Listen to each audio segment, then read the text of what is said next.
যেই হোক না কেন 7 দিন পরে আকিকা করে সুন্নাতে রাসূল অনুযায়ী যদি নাম রাখতে হয়, ও মুসলমান শুনে নাও, দুনিয়ার মধ্যে আগমন করার পর 7 দিনের একদিন আগে নাম রাখা দূরত্ব নয়। ছেলে হোক আর মেয়ে হোক, ওই 7 দিনের একদিন আগে নাম রাখা দূরত্ব নয়। 7টা দিন পরিপূর্ণ হয়ে যাবে, ওর নখ কাটবে, ওর মাথার চুলগুলো কামাবে, সুন্দর মুসলমান গাটা সুন্দরভাবে ধোয়া দিবে, সুন্দর একটা নাম রাখবে।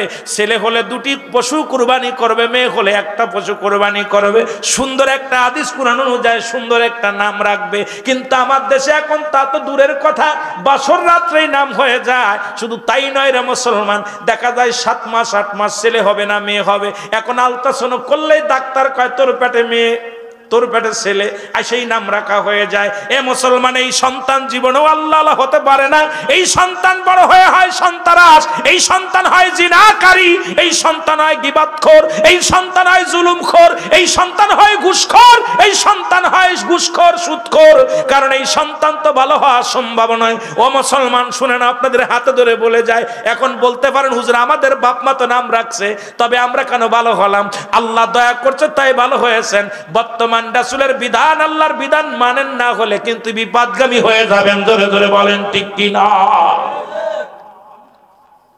এখন আর অধিকাংশ ডাক্তার নার্স দেখবেন ওই আজান, এই যে আমাদের কিছুদিন আগে এক মন্ত্রী কয় আজান দিলে মনে হয় যে বেশ্যের জন্য খদ্দের ডাকতেছে।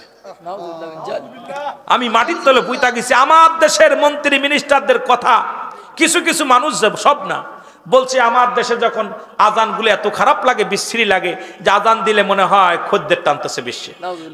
এদের মুখ থেকে এদের জন্মটা হয়েছে ওরকম হাসপাতালে।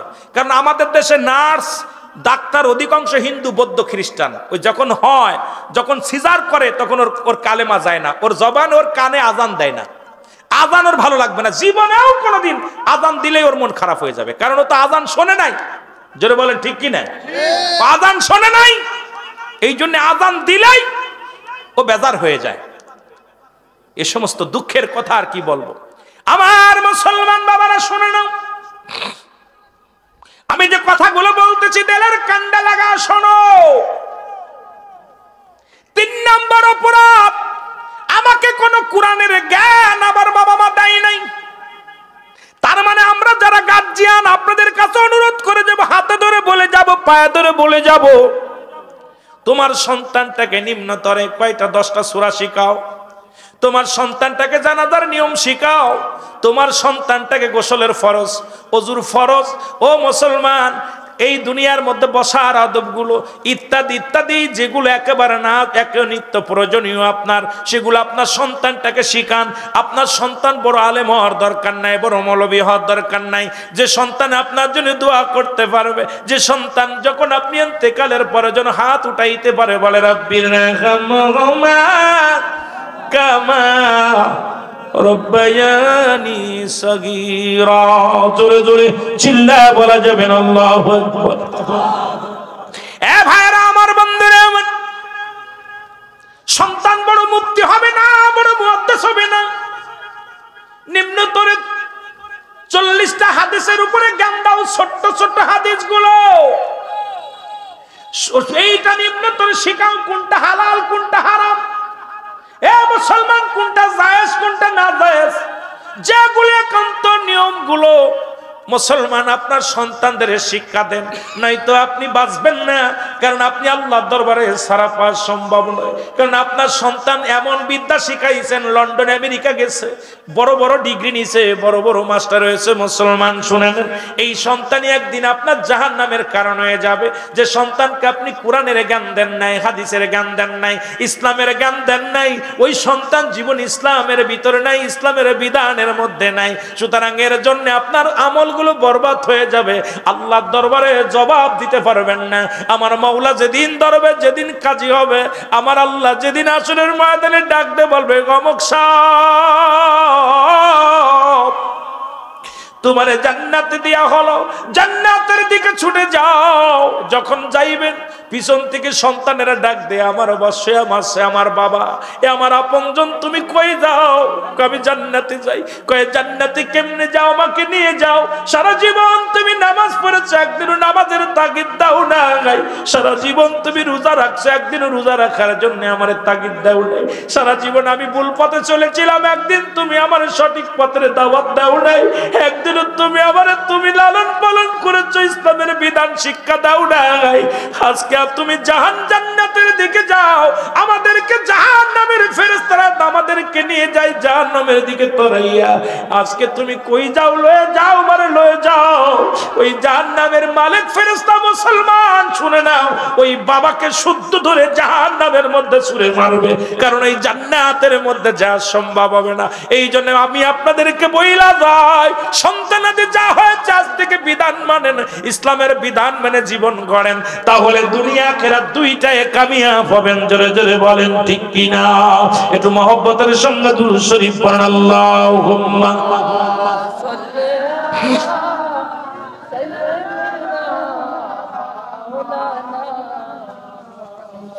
ওয়ালা আলি সাইয়্যিদিনা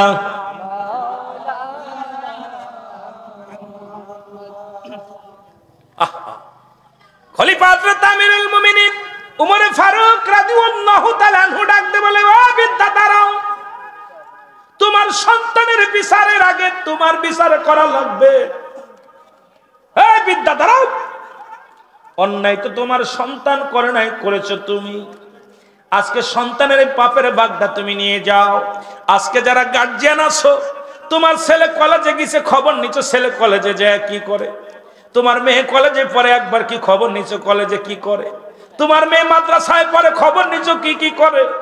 এক না বড় এক মোবাইল কিনে দিছ, ওই মোবাইলে রাত ভরে সিটিং করে, মোবাইলে বান্ধবীর কাছে দরখাস্ত লেখে, বন্ধুর কাছে দরখাস্ত লেখে। একবার খবর নিছো, ওরে মেয়েদের হাতে মোবাইল লাগায় দিছো, পাপের বোঝা কিনে দিছো।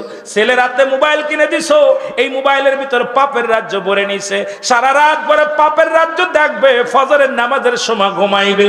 ওরে মুসলমান শুনে নাও, কিয়ামতের ময়দানে বাঁচবে কেমনে? আমার আল্লাহর দরবার থেকে বাঁচা সম্ভব না। জোরে জোরে বলো ঠিক কিনা? এ আমার ভাইরা, আমার বন্ধুরা, বিদ্যা থরথর করে কাঁপে। বিদ্যা বলে, আমিরুল মুমিনিন,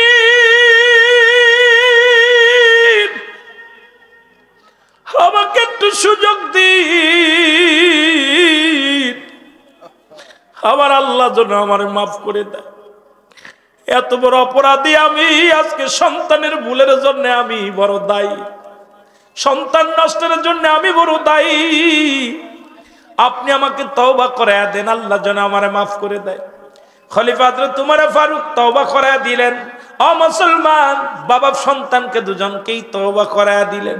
আমি আপনাদের অনুরোধ করি, আজকে সন্তান আদি হয়েছে, ওই সন্তানের প্রেমে পড়িয়া সন্তানের কিছু বললেন না। ওই সন্তান ছোট্ট থাকতে কিছু বলেন না, একটু বড় হলে সন্তান বাড়ি থেকে রাগ করে যাবে, কিছু বলবেন না। একটু বড় হইলে, যখন বড় হয়ে যাবে, ইনকাম শিখবে, সন্তানের কিছু বললে আপনাকে আঘাত করবে, খাইতে দিবে না। ওই সন্তান নষ্টের জন্য আপনি দায়ী। ছোটবেলা থেকে যদি কোরআন শিক্ষা দিতেন, ছোটবেলা থেকে যদি নামাজ শিক্ষা দিতেন, ছোটবেলা থেকে যদি ইসলামের বিধান শিখাইতেন, ও মুসলমান শুনে নাও, ছোট্টবেলা থেকেই যদি ওই কাদা কাদা যদি সেনে যা বানাইবেন তাই হবে। ওই কাদা যখন শুকায় যাবে আর কিচ্ছু হবে না, তখন চোখের পানি পড়া ছাড়া আর কোনো কিছু করা সম্ভব হবে না। এই জন্য আমি আপনাদেরকে বলি, যাদের সন্তান আদি আছে, আজ থেকে তওবা করবেন, বাড়ি যেয়ে শুরু করবেন। সন্তান নামাজ না পড়লে তাগিদ দিবেন, তার পাতে ভাত দিবেন না। মেয়ে পর্দা না করলে তারে বাড়ি রাখবেন না। আমি আপনাদেরকে অনুরোধ করি, এই সন্তানের কারণে যাবেন জান্নাতে, আবার সন্তানের কারণেই যাবেন জাহান্নামে। জোরে বলেন ঠিক কিনা? যেমন রাসূল পাক সাল্লাল্লাহু আলাইহি সাল্লাম বলেন, সাহাবীরা রে, তোমরা কে কবুলাদের সব পাইতে চাও? সাহাবীরা বললে, ইয়া রাসূলুল্লাহ, ইয়া হাবিবাল্লাহ, কে বানা চায়? নবী বললেন, তোমাদের বাড়ি যাদের পিতা মাতা জিন্দা আছে, সালাম দিবা, আসসালামু আলাইকুম মা, আসসালামু আলাইকুম বাবা। তোমার আমল নামায় একটা করে কবুল হজের সব লেখা হয়ে যাবে। জোরে বলেন মারহাবা। কয়টা? একটা করে কবুল হজের সব। সাহাবীরা বলে, হুজুর, এই আমলটা যদি বেশি একাধিকবার করি? নবীজি বললেন, তোমরা যতবার করবে, যতবার আব্বা মারে দেখছেন, সন্তান ভালো সন্তান হইলে কত লাভ। আর সন্তান খালি একবার যে আপনার মারে যে আসসালামু আলাইকুম মা, আসসালামু আলাইকুম বাবা, তোমার আমল নামে একটা করে কবুল হজের সব লেখা হয়ে যাবে। সুবহানাল্লাহ বলেন না? আস্তে কইবেন না জোরে কইবেন? আরো জোরে কর না। আব্বা মারা সালাম দিছেন? কেডা কেডা দিছেন হাত তুলেন দেখি। সত্যি কথা বলবেন, মিথ্যা বলবেন না। কেউ মিথ্যা বলবেন না, মিথ্যার কোনো কারণ দরকার নেই। আপনার আব্বা মারা সালাম দেন তো? বাড়িতে সালাম দেন? লজ্জা করে প্রেমিকারে সালাম দেয় বারবার, মোবাইল দিয়ে আসসালামু আলাইকুম আসসালামু আলাইকুম সালাইকুম সালাইকুম সালাইকুম সালাম। ওরে বাবা, কত বুঝেনি? হ্যালো সালাইকুম, সালামটা ঠিক মতো নেই, সালাইকুম, কথা বুঝেনি? আহা, সালাম কি সালাইকুম, কথা বুঝেনি? এ কোন তো সালাম, আসসালামু আলাইকুম। সালামটাও সহি শুদ্ধ নেই, এমন ভাবে সালাম দিছে। আমার দাদু ভাইয়েরা শুনে নেন, আজকে নবীজি যখন বললেন, সাহাবীরা অজান্নয়নে কাঁদতে লাগলেন। কিছুদিন আগে যারা বাবারা হারাইছে, মারে হারাইছে, বলে ইয়া রাসূলুল্লাহ, ইয়া হাবিবাল্লাহ, এই আমলটা যদি কিছুদিন আগে শুনতে পারতাম, তাহলে আমাদের আব্বা মা তো আজকে দুনিয়ার মধ্যে নাই। কত বড় একটা আমল থেকে আমরা বঞ্চিত হয়েছি। দেখেন না, সাহাবীরা প্রতিযোগিতাও তো আমল নিয়ে, কে কত কার আগে কত কে আমল করবে। আমাদের খালি বাড়ি গাড়ি নিয়ে ব্যস্ত কে প্রতিযোগিতা, আর সাহাবীদের ছিল আমল নিয়ে ব্যস্ত, যে কোন আমলটা, কোন হাদিসটা বেশি মুখস্থ করবে, কোন আমলটা বেশি করা যাবে, কোন আমলটা করলে নবীজি ভালোবাসা পাবে, কোন আমলটা করলে আল্লাহ পাক খুশি হবে, কোন আমল করলে জান্নাতে আগে যাওয়া যাবে। এই প্রতিযোগিতা ছিল সাহাবীদের ভিতরে। জোরে বলা যাবে না আল্লাহু আকবার? সাহাবীরা কাঁদতেছে। আমার আল্লাহ নবী রাহমাতুল লিল আলামিন দেখে সাহাবীদের চোখে পানি। নবীজি বললেন, তোমরা কেন কান্দো? কয়, হুজুর, আমরা যদি আমলটা আগে জানতাম, যদি আগে বলতেন, তাহলে আমরা তো এই নেকি থেকে বঞ্চিত হতাম না। আমাদের মা নাই, 1 মাস আগে 2 মাস আগে আব্বা মা চলে গেছে, কষ্ট মনের ভিতরে। আমার আল্লাহ কয়, হাবিব ওদেরকে শিখাইয়া দেন। ওই যে আপনার আদম আলাইহিস সালাম দোয়া করেছিল নিজের জন্য, আর আমার আল্লাহ শিখায় আমার হাবিবরে তার বান্দা বান্দির জন্য। জোরে বলা যাবে না মারহাবা? আদম আলাইহিস সালাম বলে, রাব্বানা যালামনা আনফুসানা ওয়া ইল্লাম তাগফির লানা ওয়া তারহামনা লানাকুনান্না মিনাল। আদম নবী বলে, আল্লাহ, আমি জালিমদের অন্তর্ভুক্ত গেছি, আমার তুমি ক্ষমা করে দাও। আদম নবীরে যদি কোনো ব্যক্তি জালিম বলে, তার ঈমান যাবে না, থাকবে? ঈমান চলে যাবে। কারণ আদম নবীর কেউ জালিম বলার মতো ক্ষমতা নেই। কিন্তু আদম নিজেই বলছে, আল্লাহ রব্বানা জালামনা, ও আমার রব, ও আমার প্রভু, আমার আল্লাহ, আমি জালিমদের অন্তর্ভুক্ত হয়ে গেছি, আমারে ক্ষমা করে দাও।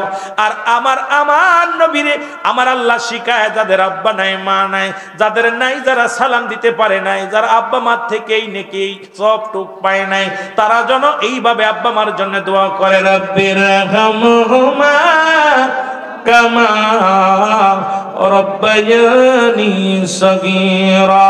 জোরে জোরে চিল্লায়া বলা যাবে না মারহাবা? দেখেন না, নবীজি দোয়া শিখা দিলেন সাহাবীদেরকে। সাহাবীরাও পাগল হয়ে গেলেন আব্বা মার জন্য দোয়া করার জন্য। এখন এই দোয়াগুলো সন্তানদের শেখানোর দরকার আছে কিনা? জোরে বলেন আছে কিনা? আরো জোরে বলেন আছে কিনা?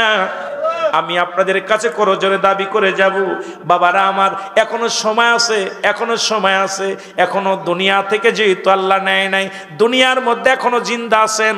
প্রতিনিয়ত সন্তানদের সঠিক পথে চলানোর জন্য চেষ্টা করেন, সঠিকভাবে চলানোর জন্য চেষ্টা করেন। সুদ থেকে বাঁচান, ঘুষ থেকে বাঁচান, জিনা থেকে বাঁচান, ব্যভিচার থেকে বাঁচান, ভুল পথ থেকে ফিরান। কারণ এর জন্য দায়ী সরকার নয়, এর জন্য দায়ী এলাকার মহল্লার মানুষ নয়, এর জন্য প্রতিটা গার্জিয়ান দায়ী আমরা। কারণ আমাদের সমাজ, আমাদের জাতি নষ্ট হয়ে যায়। ও যুবক ভাইয়েরা শুনে নেন, আমি আপনাদেরকে বলে যাই, সময় আর বেশি নয়। কারণ কখন যেন মালাকুল মউত চলে আসে, কখন যেন ধরা পড়ে যায়।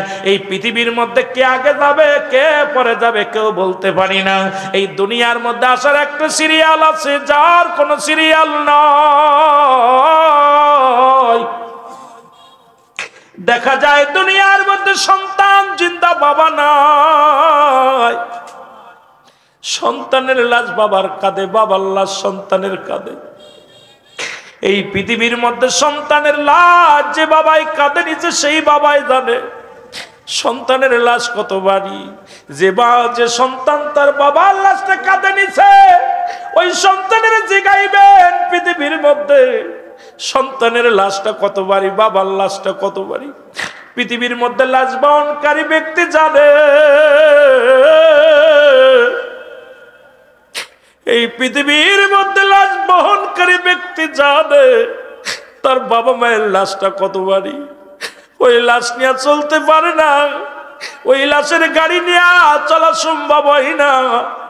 এই জন্য আমি আপনাদেরকে বলে যাই, পৃথিবীর মধ্যে তিনটা বিপদ, এই তিনটা বিপদ আমাদের আগে শুধরাতে হবে রে মুসলমান। এক নম্বর বিপদ হলো মানুষের মরণ,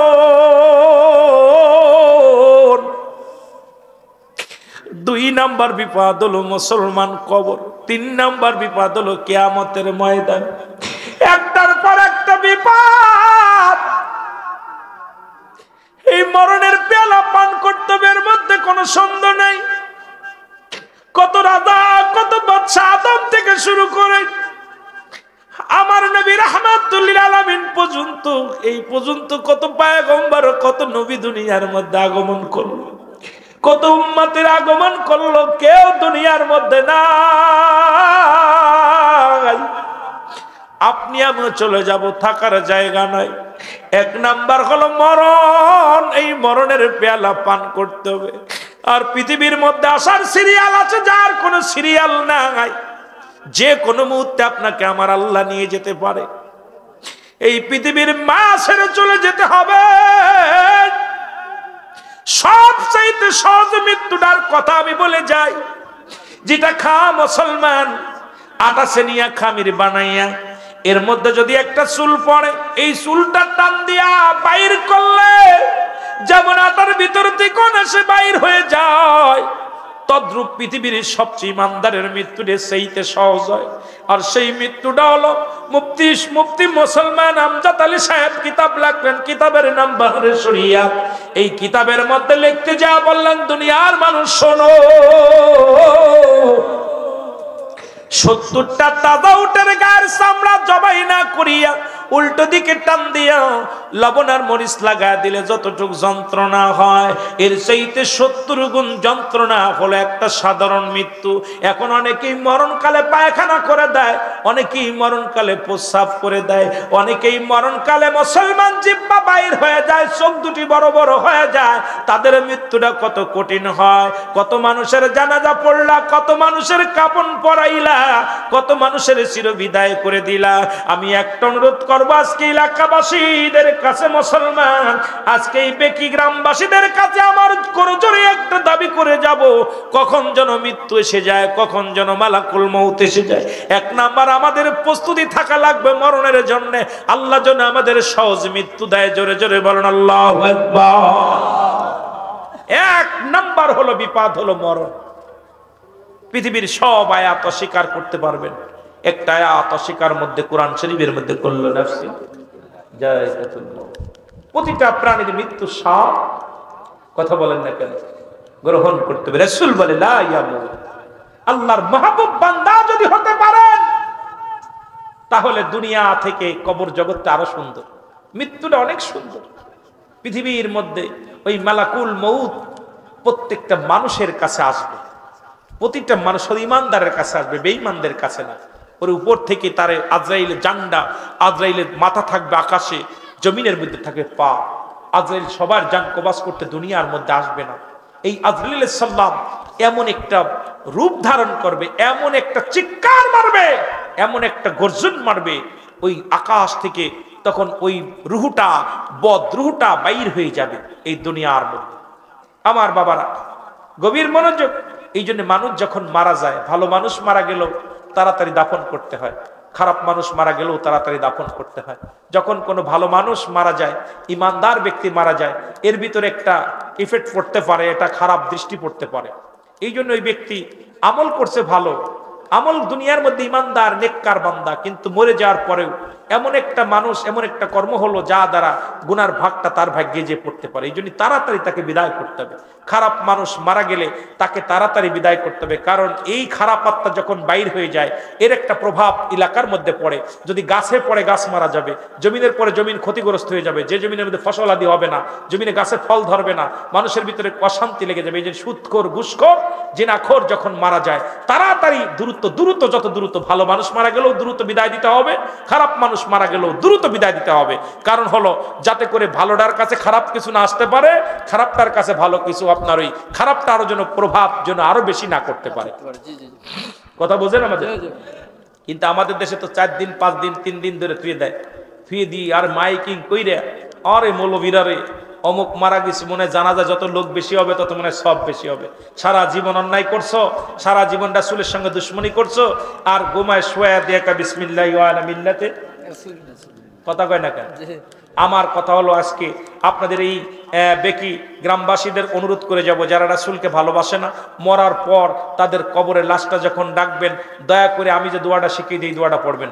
এই দোয়াটা হলো বিসমিল্লাহি ওয়া আলা মিল্লাতে কুত্তাউল্লাহ। কথা বোঝেন নাই? আপনারা আমার কথা বোঝেন? ডগ ডগ ডগের দলে রাখবেন, কারণ রাসূলের মিল্লাতে কোন লাশ রাখা যাবে না। রাসূলের দুশমনকে রাসূলের মিল্লাতে, মিল্লাত মানে কি? দল। নবীজির মিল্লাতে রাখা যাবে না। রাজি আছেন? এই কথা বলেন, রাজি আছেন? আমার নবীজির যারা ভালোবাসে না, নবীজির যারা ভালোবাসে না তাদেরকে আমাদের সঙ্গে নাই, তাদের লাশটা অন্য তার মিল্লাত, তার আব্বা মার নামে রাখুক, তার বাপ মার মিল্লাতে রাখুক, কিন্তু আমাদের রাসূলের মিল্লাতে রাখা যাবে না। যারা বলেন ঠিক কি না? আমার ভাইরা যে কথা বলতেছিলাম, 2 নাম্বার বিপদ হলো মানুষের কবর। এই জায়গাটা চিন্তা একটু করার দরকার। এই জায়গাটার চিন্তা, ও বাবা বেজে গেছে 10টা, ভয় করে বক্তা কখন আসবে, এই চিন্তা থাকে, ওয়াজ নষ্ট হয়ে যায় অনেক সময়। গড়ির দিক তাকাবো না, বক্তার দিক তাকাবো না, নিজের কথা বলবো। বিশেষ করে এখন যেটা বলতেছিলাম, 2 নাম্বার বিপদ হলো মানুষের কবর। কবরটা হলো আরো ভয়ঙ্কর। এই কবরে কোনো বন্ধু নাই, সাথী নাই, বাতি নাই, দরদি নাই, কেউ নাই, থাকবে শুধু আপনার আমল। এই আমল নামাটা যদি আপনার ভালো না হয়, ওই কবর কিন্তু আপনার সঙ্গে ভালো ব্যবহার করবে না।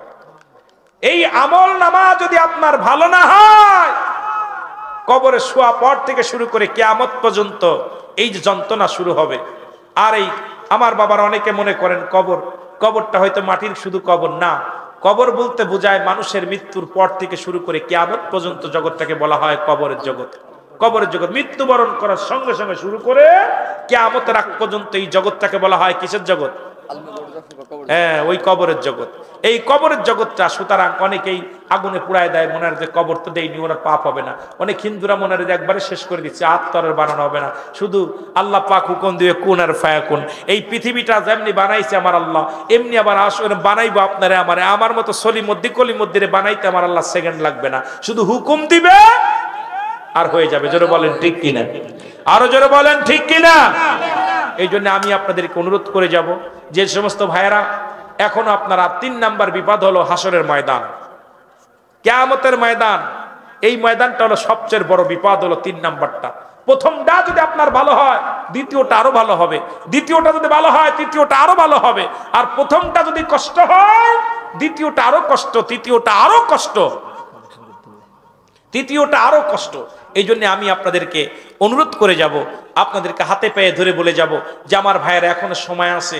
ওই 3 নাম্বার ময়দান, যেদিন হাত সাক্ষী দিবে, পা সাক্ষী দিবে, এই হাতের আঙ্গুলগুলো কি হবে? সব মুখ জবান খুলে যাবে, পায়ের জবান খুলে যাবে, হাতের জবান খুলে যাবে। এই কি হবে? আপনার চোখ মুখে কথা বলবেন না, কেউ বসেন, সমস্ত অঙ্গ প্রত্যঙ্গ দিয়া সাক্ষী হবে। হাত, এই 5টা নখ আপনার বিরুদ্ধে সাক্ষী দিবে, চোখ আপনার বিরুদ্ধে সাক্ষী দিবে, পা আপনার বিরুদ্ধে সাক্ষী দিবে। হাসরের ময়দানে কিন্তু বাঁচা সম্ভব না। আপনি মুখ দিয়ে বলা লাগবে না, সমস্ত অঙ্গ প্রত্যঙ্গ আপনাকে নিয়ে বলবে যে আমি এটা করছিলাম, আমি এটা করছিলাম। হাত বলবে এই হাত দিয়ে চুরি করেছিলাম, মুখ বলবে এই মুখ দিয়ে গাঁজামদ খাইছিলাম, চোখ বলবে এই চোখ দিয়ে বেগানা মহিলা দেখেছিলাম, পা বলবে এই পা দিয়ে আমি হেঁটে গান শুনতে গেছিলাম। মানে সমস্ত অঙ্গ প্রত্যঙ্গ আপনার বিরোধিতা করে সব মুখ খুলে যাবে, জবান খুলে যাবে, হাতের জবান খুলে যাবে, পায়ের জবান খুলে যাবে, চোখের জবান খুলে যাবে, কানের জবান খুলে যাবে, শুধু মুখ দিয়ে না, সব জায়গা দিয়া। সুতরাং এই দেশে যাওয়ার আগে আমাদের তৈরি হওয়ার দরকার আছে কিনা? জোরে বলেন আছে কিনা?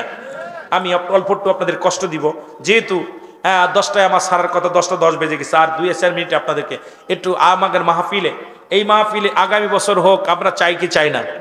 জোরে বলেন চাই কি চাই না?